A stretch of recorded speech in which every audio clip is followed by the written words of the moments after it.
Hello, my name is Dmitry Alexandrov and I work for Oracle on Helidon project as a software developer. In this video, I will show you how to use GraphQL in the newest Helidon 2.2. So what is GraphQL? It is an open source data query and manipulation language for APIs and a runtime for fulfilling queries with existing data. GraphQL interprets strings from the client and returns the data in an understandable, predictable, and predefined manner. GraphQL is an alternative, though not a necessary replacement for REST. It has been developed by Facebook and heavily used all over the world.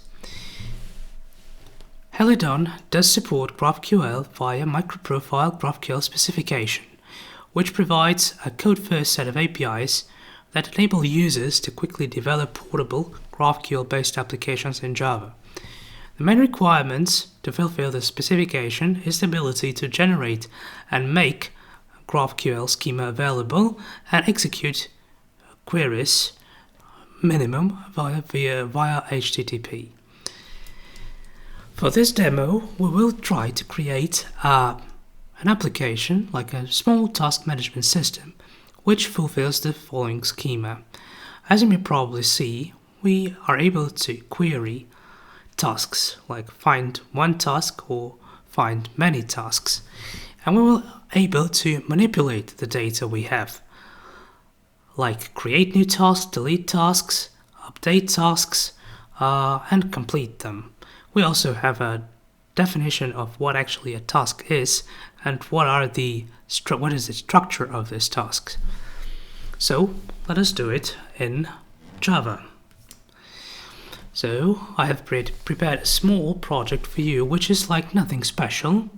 I've already done my homework, so I created the task object which has created, completed states, ID, descriptions, etc. and one task not found exception, just as a runtime exception if something goes wrong. So how should we start? It is a regular Helidon project, which is exactly nothing special.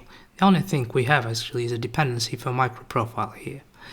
To be able to start coding with GraphQL, we need to just add a dependency, which is Helidon Microprofile GraphQL server, and we are almost done. Let us now create an API to fulfill several queries. So we will call it Task API.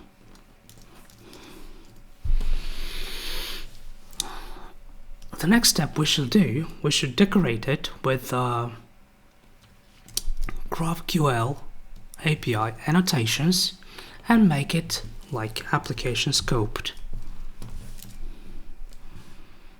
Application scoped.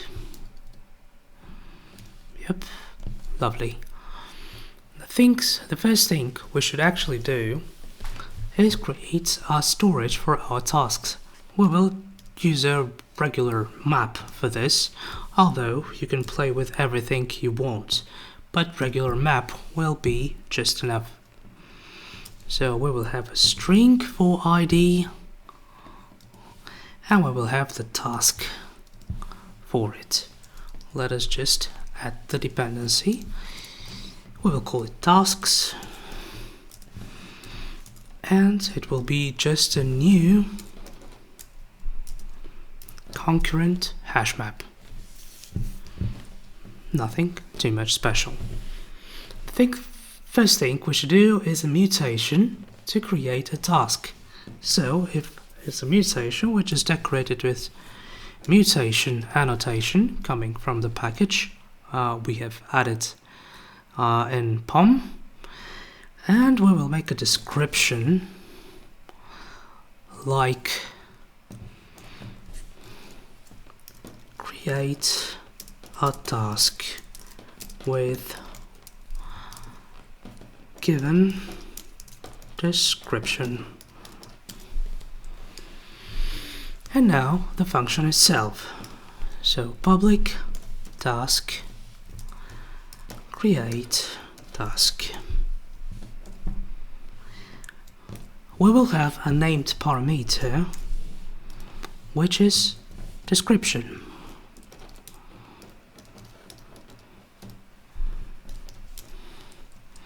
And it should be just a string called description.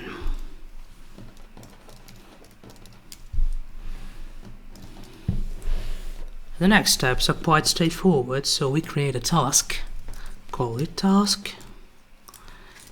which is like new one with description.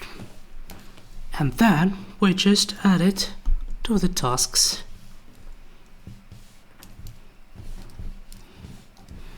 hash map, though persisting it in a way. Yes, of course, we also need to get an ID. Yes. Great. The last step we should do is just return the task.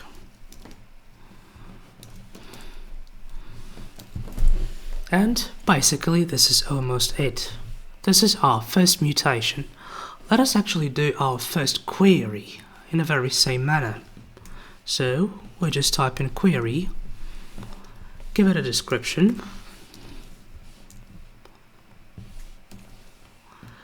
like query tasks, and optionally specify the completion status.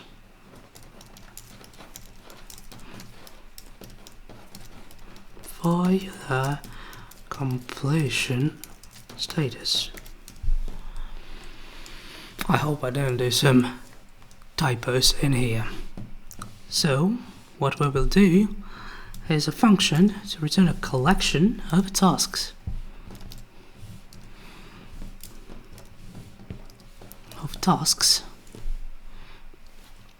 And we will call it get tasks. As I say, we should specify an optional named parameter which is completed.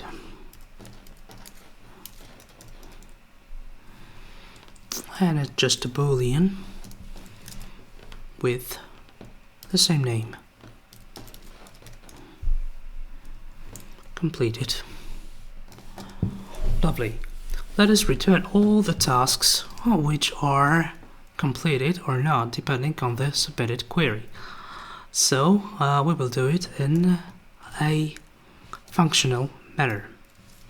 So we'll get all the values, we will stream them, and then just filter out everything which is completed or not. So it should be like task completed equals null, or a task, if it is not null, is completed equals the provided status. Then we just make it like to list. And this is probably it.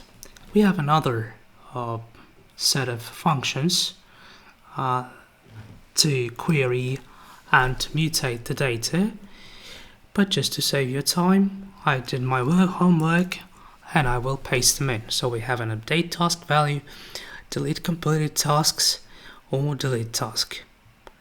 Basically, as you see, with just few annotations, we are almost ready.